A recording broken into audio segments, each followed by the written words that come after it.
Квадрат теңсіздіктер.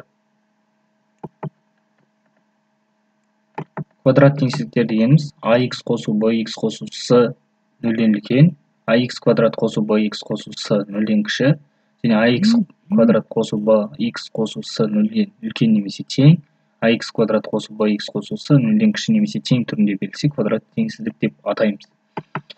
Енді квадрат теңсіздіктерді қалай шығарамыз? Квадрат теңсіздіктерді шығару үшін бірінші бір мысалды алып қарастырып көрейік. X квадрат қосу 6x плюс 8 тең нөлге, үлкен нөлден кіші. Бірінші x квадрат қосу 6x плюс 8-ді нөлге теңестіріп аламыз. Енді түбірлерін табамыз. Біз дискриминантпен табуға болады. Дискриминантпен табайық. Дискриминант тең b квадрат минус 4ac. Бұның орнында бізде 6 тұр. 6-ның квадраты 36, азайтылған 4 көбейтілген 8 көбейтілген 1. Сонда бізде бұдан 4 шығады. x1-ді табайық. x1 минус 6 қосу түбір астында 4 бөлінген 2 көбейтілген 1. Сонда бізде бұл минус 6 қосу 2 бөлінген 2 болады. Бұдан бізде x минус 2-ке тең болады. x2 минус 6 минус 2 бөлінген 2, одан бізде минус 4 болады. Енді x1, x2-лер тауып алдық. Енді сан өсіне сызайық. Бірінші минус 2 тұрады, одан кейін бар минус 4 тұрады. Енді осы сан өстерінен таңбасын анықтаймыз. Минус 2-ден кейін кез келген сан, мысалы 0-ді алайын. Минус 2-нің алдында 0, минус 1, 1, 2 деген сияқты. 0-ді алып көрейін. Қандай таңбалы сан шығады екен? 0-ді алып көрсем, 0-дің квадраты, мұнда бар қойып жатырмын. 0-дің квадраты плюс 6 көбейтілген 0 плюс 8 болады. Сонда мына жерде плюс таңбалы сан шығады екен. Енді минус 4 пен минус 2-нің орнында минус 3 деген санды алып көрейін. Минус 3-ді алып көрейін. Минус 3-дің квадраты бізде 9. 9 минус 3-ті минус 18 қосылған 8 болады. Сонда мына жерде минус 1 деген сан шығады. Минус 1. Енді минус 4-тен кейін минус 5-ті алып көрейін. Минус 5-тің квадраты 25. 25 минус 30 қосу 8. Сонда бізде бұл плюс 3 деген сан шығады. Енді бізге қандай аралықтар керек? Берілгені бойынша бізге айтады. Егер 0-ден кіші болса, біз айтамыз онда теріс аралықтарды алыңыз. Егер 0-ден кіші болса, бізге теріс аралықтар керек болады. Теріс аралықтар керек болады. Сондықтан бізде теріс аралықтар минус 4 пен минус 2-нің аралығында. Және қараңыз, назар аударыңыз. Егер бізде жай жақша берілсе, 0-ден кіші немесе 0-ден үлкен болып берілсе, онда біз тік жақша қоймаймыз. Сонда жауабымыз болды бізде минус 4 пен минус 2-нің аралығында болды. Енді тағы бір мысал шығарып көрейік.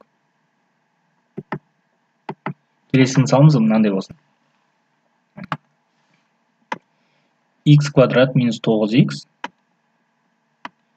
9x қосу 14 0-ден кіші немесе 0-ге тең. Енді бірінші x квадрат минус 9x қосу 14 тең болсын 0-ге. Енді бірінші дискриминантында olan. Дискриминант тең 81, 9-ның квадраты азайтылған 14-дің квадраты, 14 4-ге өтсек 56. Бұнда бізде 25 шығады. x1 9 қосылған 5, өткен 25 деген 5-дің квадраты, бөлінген 2, бізде бұл 7 болады. x2 9 азайтылған 5, бөлінген 2.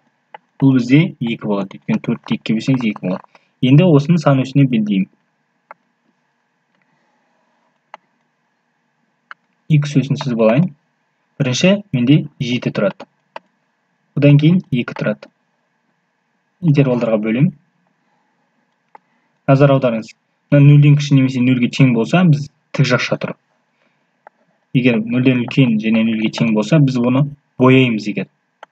Осындай берілсе, онда бояймыз. 7-ні де бояймыз, 2-ні де бояймыз. Енді 7-ден кейін кез келген санды алып көріңіз. Мысалы, мен 8-ді алып көрейін. Немесе 10-ды алып көрейін. 10-ды алдым. 10-ның квадратын 100 болады. Азайтылған 90, қосылған 14. Менде ол 10 таңбалы сан, яғни плюс 24 деген сан шығып тұр. Онда плюс сан. 2 мен 7-нің арасында, мысалы мен 4 деген сан бар деп ойлаймын. 4 деген санды қойып көремін. 16 минус 36 қосылған 14. Сонда бұл жерде минус 6 деген сан шығып тұр. Минус 6. Енді 2-ден кейін кез келген сан. Мысалы мен 4 алып көрейін. 2-ден кейін мысалы 0 алып көрейін. Кез келген сан 0. 0 алып көрсем 0-дің квадраты 0, азайтылған 0 қосу 4. Сонда менде плюс 4 деген сан шығып тұр. Енді назар аударамыз. Маған қай аралықтар керек? Маған кіші, яғни егер мен мынандай жақша берілсе және осындай 2 таңбалы берілсе, мен білемін оны. Минус аралықтарды алатынымды. Сонда 2 мен 4-тің аралығым менің жауабым болып табылады. Жауабы өрнектің тік жақша 2-ден 7-ге дейінгі аралық екен. Келесі. 2х квадрат қосу 9х плюс 10 дейді. 0-ден үлкен болсын дейді. Бірінші, мен дискриминантын тауып аламын. Дискриминант тең 81 азайтылған 4 көбейтілген 10 көбейтілген 2.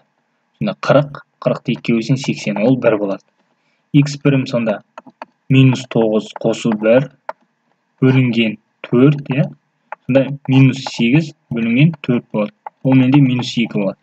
Х2 минус 9 азайту 1 бөлінген 4 болады. Сонда минус 10 бөлінген 4. Ол менде минус 2-ден 5 болады. Х1 мен х2-ні тауып алдым.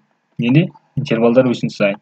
Х бірінші менде минус 5 бөлінген 2 деген бұнда минус 2,5-ке тең. Бірінші минус 2 тұрады, одан кейін минус 2,5 тұрады.